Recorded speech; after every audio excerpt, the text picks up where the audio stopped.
Tekun bekerja untuk apa yang sudah kalian mulai. Jadi kalau kalian sudah mulai di bidang data, sudah memulai berkarir di bidang data, tekunlah bekerja di bidang tersebut.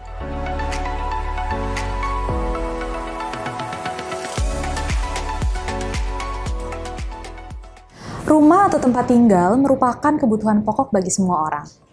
Apakah saat ini kamu sedang berencana membeli properti, tapi bingung bagaimana cara termudah untuk melakukan transaksi hingga akad? Saat ini ada loh aplikasi yang mengakomodasi kebutuhan tersebut. Namanya Pinhome. Pinhome menyediakan layanan transaksi penjualan, pembelian, serta penyewaan properti secara end-to-end sehingga menjadi lebih mudah. Nggak cuma itu, Pinhome juga menyediakan layanan Pinhome Home Service, di mana kamu bisa mendapatkan layanan rumah tangga dan gaya hidup, seperti home cleaning, perbaikan AC, cuci AC dan mobil, bahkan massage dan cream bath.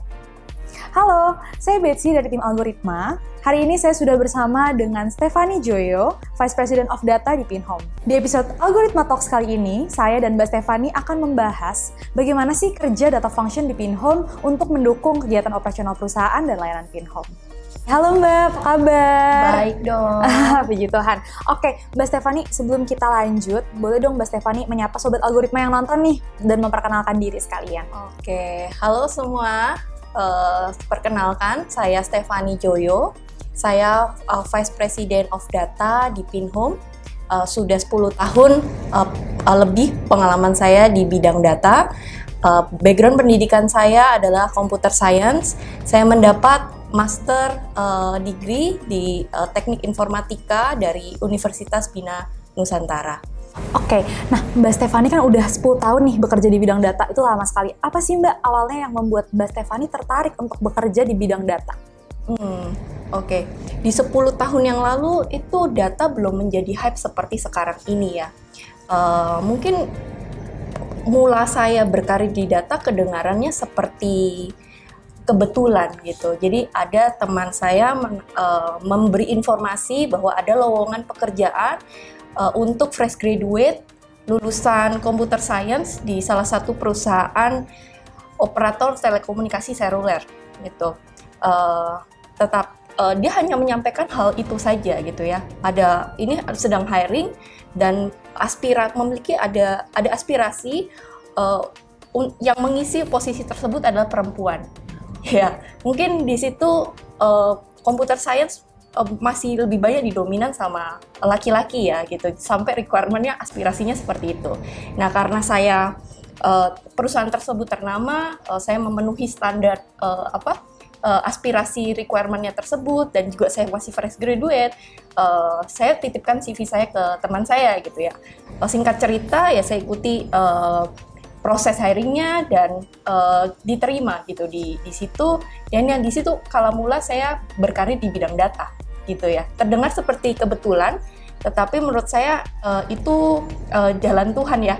Sampai akhirnya saya bisa menemukan passion saya di data sampai bertahan sampai 10 tahun sampai di sekarang ini. Iya, keren banget. Nah, sekarang kan Mbak Stephanie bekerja di bidang data di Pinhome gitu ya. Industri yang teknologi untuk transaksi jual beli, penyewaan properti gitu ya, Mbak. Seperti apa sih day to day data function di Pinhome ini, Mbak? Oke, data function di Pinhome di dalamnya ada 3 role ya. Ada data engineer, data analyst, dan data steward. Data engineer berperan day to day-nya membuat data warehouse system dan mentransformasi data ke bentuk data yang suitable for analysis. Itu peran yang pertama. Kemudian data analyst day to day-nya melakukan analisis, membangun business performance dashboard, mengenerate insight dan recommendation agar membantu mensupport bisnis dalam pengambilan keputusan.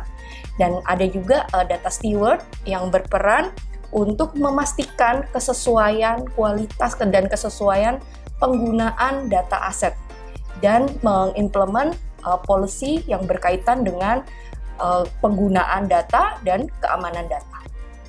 Oh begitu. Oke, nah sebelum kita lanjut ngomongin tentang penggunaan data atau pemanfaatan data di Pinhome ini sendiri, boleh dong Mbak diperkenalkan juga Pinhome itu apa sih, layanan diberikan apa gitu ke Sobat Algoritma? Oke. Pinhome adalah property tech company. Pinhome menjadikan properti lebih dapat diakses untuk meningkatkan penghidupan dan financial inclusion melalui teknologi. Ya, Pinhome menyediakan layanan jual, beli, sewa properti. Pinhome memfasilitasi transaksi properti end-to-end melalui menggunakan model agensi. Nah, selain itu, Pinhome menyediakan edukasi properti dan home services, layanan rumah tangga. Oke, tadi Mbak Stefani sudah memperkenalkan nih tentang Pinhome. Sekarang aku mau masuk ke implementasi data di Pinhome. Gimana sih Mbak Pinhome memanfaatkan data untuk gain better understanding terhadap business performance dan untuk decision making itu sendiri? Oke, baik. Untuk data itu dapat menjadi bermanfaat, kami data function di Pinhome tidak men-skip development yang harus dilakukan untuk membangun data foundation terlebih dulu. Untuk mendapatkan data yang berkualitas terlebih dulu, untuk data tersebut cocok suitable for analysis. Ada common quote ya di luar sana yang menyampaikan kalau data scientist menghabiskan 80% waktunya untuk data cleaning. Nah, saya pribadi tidak setuju dengan quote tersebut, karena itu artinya mereka too early hire data science tanpa membangun data foundation terlebih dulu. Di Pinhome, kami percaya kalau kami perlu menyediakan kebenaran data terlebih dulu, single version of truth terlebih dulu, sebelum menurunkan artinya, sebelum menurunkannya menjadi insight, deriving the meaning, gitu. Cara kami membuat data menjadi bermanfaat, pertama kami fokus menyediakan data repository yang benar-benar berfungsi sebagai data warehouse. Artinya bukan sekedar memindahkan data dari banyak sumber ke satu tempat gitu, bukan seperti itu. Tapi data warehouse yang benar-benar berfungsi, yaitu menjalankan proses cleaning, data cleaning, standardization, transformasi data ke bentuk yang suitable for analysis. Dan tidak hanya itu, kami mengintegrasikan data quality check, data quality monitoring dalam data pipeline data warehouse. Ini fungsi inilah yang akan memprevent bad data di-store ke dalam data warehouse. Lalu kedua, kami ikut terlibat dalam menentukan matriks yang penting, standar definisinya across departemen di Pinhome dalam mengukur business performance. Di sini kami membangun dashboard yang merupakan standar view untuk menjadi single version of truth dalam men-track business performance. Kami menyebarluaskan standar view itu across departemen di Pinhome. Oke, nah sekarang apa aja sih Mbak project data yang sedang dikembangkan oleh tim data function di Pinhome? Oke, baik. In general, ada pastinya project data warehouse itu sendiri. Lalu data quality monitoring project, dan juga standard view ya, standard view dashboard kami bangun gitu. Dan yang terakhir juga adalah project data security policy ya. Oh begitu. Nah dari semua project-project tersebut, mana sih Mbak project yang paling memberikan kontribusi gitu ya bagi growth Pinhome sebagai organisasi? Oke, pastinya dengan fase kedewasaan data saat ini ya, yang ada di Pinhome, data warehouse adalah project yang paling impactful. Dia yang akan membangun foundation untuk insight di atasnya itu di-generate. Tanpa data warehouse, apa gunanya ya? Kita generate insight tapi kualitas datanya salah. Alhasil insight-nya juga salah, seperti itu. Oke, berarti kalau di Pinhome tuh lebih memfokuskan ke foundation-nya dulu, data foundation-nya dulu gitu ya Mbak? Ya, kita tidak mau men-skip hal itu harus ada ya. Kita nggak mau men-skip development tersebut sebelum kita step up ke maturity berikutnya. Nah, tadi Mbak Stefani sudah menjelaskan nih tentang implementasi data di Pinhome. Setelah ini kita masih akan ngobrol-ngobrol lagi nih sama Mbak Stefani, tapi sebelum itu kita akan masuk dulu ke sesi games. Ini dia, This or That. Nah, di sini seperti yang kemarin aku jelaskan ya Mbak, aku akan ngasih 2 pilihan, terus nanti Mbak Stefani jawab salah satu dan alasannya. Oke.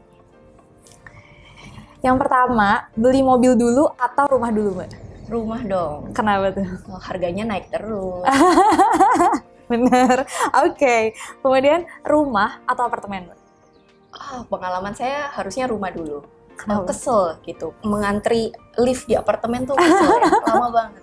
Kalau di rumah kan nggak perlu Iya, kayak betul. naik lift ya. Oke. Terus yang ketiga, KPR atau lelang? KPR, Kenapa? yang pasti-pasti aja ya harganya.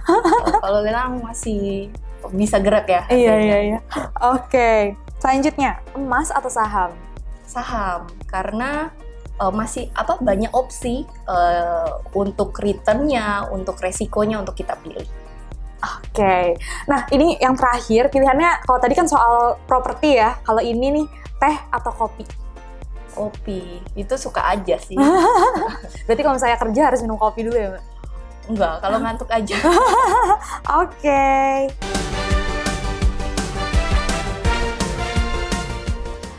Nah, tadi Mbak Stefani udah cerita-cerita nih tentang implementasi data di Pinhome itu seperti apa, pekerjaan data function di Pinhome itu seperti apa. Sekarang aku mau tanya nih Mbak, tantangannya ketika bekerja dalam data function di industri ini tuh seperti apa sih Mbak? Oke, tantangannya di industri ini digitalisasi adoption. Itu yang impact-nya juga tantangan di data ya. Karena digital adoption-nya belum 100% gitu ya.